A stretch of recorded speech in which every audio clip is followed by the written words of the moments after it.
कोई घटा और भाग नहीं होता, सिर्फ जोड़ और गुणा होता है। मैं नकारात्मक विचारों को हटाकर सिर्फ सकारात्मक विचार रखूंगा। आपको शुभकामनाएं, पर ये नहीं हो पाएगा।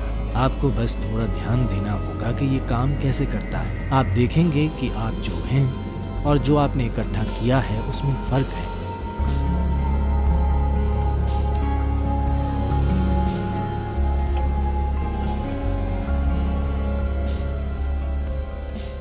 देखिए, जिस तरह ये सवाल पूछा गया है और जैसे इसका आम तौर पर उत्तर दिया जाता है, उससे लोग सोचते हैं कि नकारात्मक और सकारात्मक विचार जैसा कुछ होता है। वे नकारात्मक विचारों को हटाकर सिर्फ सकारात्मक विचार रखना चाहते हैं। ऐसे लोगों से मैं बस 10-15 सेकंड का एक प्रयोग करने को कहूँगा। वे ज़बरदस्ती अपने मन से एक विचार हटाएं, जैसे अगले 10 सेकंड तक बंदर के बारे में मत सोचिए। बंदर का विचार न करने की कोशिश करें।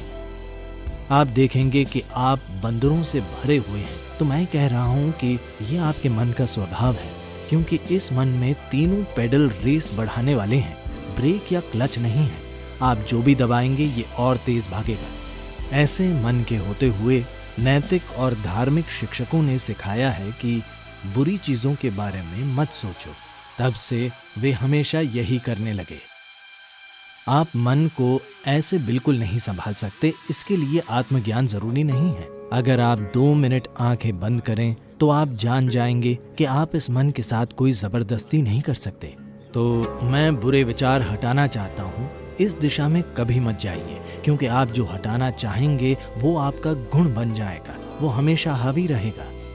तो मुझे क्या करना चाहिए? बात यह है कि मन की बुनियादी प्रक्रिया को समझे बिना, क्योंकि हमारा मन, इंसानी मन, धरती का सबसे जटिल कंप्यूटर है। सभी सुपर कंप्यूटर्स भी इसी से निकले हैं। अब ऐसा है तो क्या ये जरूरी नहीं है कि हम इसके काम करने का तरीका समझें? अगर आप मुझसे पूछें तो इसका एक सरल पहलू ये है कि हमारे मन में कोई घटा और भाग नहीं होता, सिर्फ जोड़ और गुणा होता है। अगर आप इससे कुछ हटाना चाहेंगे तो ये कहेगा एक और। अगर आप बहुत जोर देंगे तो ये कई गुना हो जाएगा। ऐसे मन में आप अच्छा और बुरा पहचान कर उन्हें हटाने की कोशिश मत कीजिए। सबसे पहले हमें ये समझना होगा This mind of yours, this body of yours is supposed to serve you. कि आपका ये मन और शरीर आपकी सेवा के लिए ही है। आपका जीवन महत्वपूर्ण है। शरीर और मन वे साधन हैं जिन्हें हमारी सेवा करनी चाहिए। अगर आप किसी गाड़ी में बैठें तो उसे वहीं जाना चाहिए जहां आप जाना चाहते हैं। अगर वो अपने हिसाब से चलने लगे तो उसका फायदा क्या है? वो सिर्फ परेशानी होगी। फिलहाल दुर्भाग्य से ज्यादातर मनुष्य इंसानी मन की इस शानदार संभावना को एक परेशानी, एक समस्या की तरह अनुभव कर रहे हैं। ये आपके पास मौजूद सबसे सुंदर चीज है। बस आपको इसके काम करने के तरीके पर थोड़ा ध्यान देना होगा। सबसे पहले यही करना होगा। इसी कारण हम एक सरल सी चीज, ईशा क्रिया लेकर आए। ये आपको आपकी शारीरिक और मानसिक प्रक्रिया से अलग करने के लिए है। आप जैसी एक चीज है जो मौजूद है। ये आपके सभी विचारों और भावनाओं और शारीरिक प्रक्रियाओं का जोड़ नहीं है। आप इन सब से परे हैं। अगर आप अपनी आंखें बंद कर लें तो कुछ नहीं दिखता, पर आप मौजूद होते हैं। आप अपनी आंखों की खिड़की से बाहर देखते हैं, पर आंखें बंद कर लेने पर आपका अस्तित्व खो नहीं जाता। आपका अस्तित्व तब भी होता है। तो अपने विचारों और भावनाओं से परे भी आप मौजूद हैं। So that you, the life that you are, this has to come into your experience.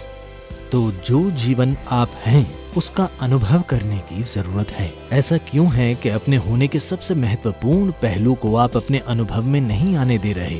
फिलहाल हमारे जीवन का सबसे महत्वपूर्ण पहलू है कि आप और मैं इस समय जीवित हैं। बस यही है। मैं क्या सोच रहा हूँ, आप क्या सोच रहे हैं, ये महत्वपूर्ण नहीं है। हम इस समय जिंदा हैं, यही महत्वपूर्ण है। तो ये महत्वपूर्ण है कि आप अपने भीतर बुनियादी जीवंतता पर ध्यान केंद्रित करें। तब आप देखेंगे कि आप और आपकी विचार प्रक्रिया के बीच एक दूरी आ गई है। अपनी मानसिक प्रक्रिया और शारीरिक प्रक्रिया से दूरी बना लेना, यही कष्टों का अंत है। क्योंकि इंसान केवल 2 तरह के कष्टों से गुजरता है, शारीरिक कष्ट और मानसिक कष्ट।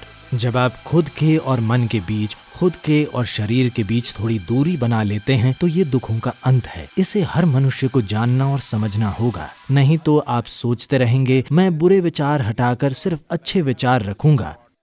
मेरी शुभकामनाएं, पर यह नहीं हो पाएगा। 100% ये काम नहीं करने वाला, क्योंकि कोई विचार हटा नहीं सकता, उन्हें कुछ समय तक टाला जा सकता है। तो जब बुरे विचार आते हैं, आप कहें राम राम, शिव शिव, जो भी आप कहें, पर ये सिर्फ उनसे बचना हुआ, वो चले नहीं जाते। जिस पल आप उन्हें रोकते हैं वे बड़ी ताकत से फिर आएंगे, वरना वे आपके सपनों में वापस आ जाएंगे। तो ये बहुत महत्वपूर्ण है। सबसे पहले आपको समझना होगा कि आपका गुस्सा, नाराजगी, आपका जो डर है, जो भी नकारात्मकता आप पैदा करते हैं, आमतौर पर नाराजगी और गुस्सा हमेशा किसी दूसरे की ओर होते हैं।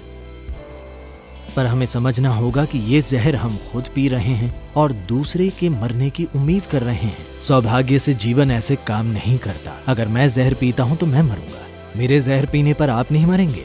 तो हमें ये समझना होगा, जहर से मेरा मतलब है आज आप इसकी जांच करा सकते हैं। फिलहाल आपका खून कैसा है? फिर 5 मिनट तेज गुस्सा करें और अपने खून की जांच कराएं। उसमें कई नकारात्मक तत्व होंगे। आप वाकई खुद को जहर दे रहे हैं। तो क्या आप जहर पीना चाहते हैं? बिल्कुल नहीं। अब मैं क्या करूं? ये सवाल एक तरह की मजबूरी से आ रहा है। कुछ मत कीजिए, बस आराम से बैठिए और बस जीवन प्रक्रिया पर ध्यान दीजिए। शायद आपके दिल की धड़कन या आपकी सांस, शायद जीवित होने की अनुभूति, आप कितने संवेदनशील या बोध पाने की काबिलियत रखते हैं, उसी के हिसाब से कुछ चीजें, शरीर की कोई संवेदना, आपकी सांसें, दिल की धड़कन या कुछ ऐसा लें जो आपको जीवन का संकेत देता हो। बस उस पर कुछ समय तक ध्यान दीजिए। धीरे धीरे आप देखेंगे कि आप और आपने जो इकट्ठा किया है उनमें एक दूरी आ गई है। इकट्ठा की गई चीजें हैं आपकी शारीरिक प्रक्रिया और मानसिक संभावना या फिर मानसिक अस्त व्यवस्था।